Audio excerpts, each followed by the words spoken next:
ઘણાને પોતાની કુળદેવીની ખબર નથી તો એવું કહું છું, ધીરજ રાખજો, સપના રૂપમાં આવીને બતાવવા આવીશ.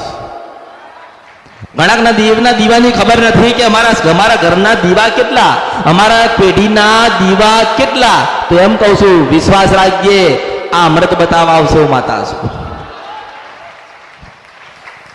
એ કે છે એ બતાવશે, હું એના કહીશ, મન કે છે. તમારો ભાવ હોવો જોઈએ, તમારી શ્રદ્ધા હોવી જોઈએ. તમે કંઈક સમર્પિત કર્યું હશે એટલે મેં કીધું કે સુખડા લેવા હોય ને તો સુખડી આલવી પડે. જેનો જેવો મોટો ભાવ ને એટલા મોટા આશીર્વાદ આલું છું. તમારો ભાવ છે ને અને તમારો વિશ્વાસ અને તમારી શ્રદ્ધા છે ને, એ તો તમારા કામ થશે થશે થશે.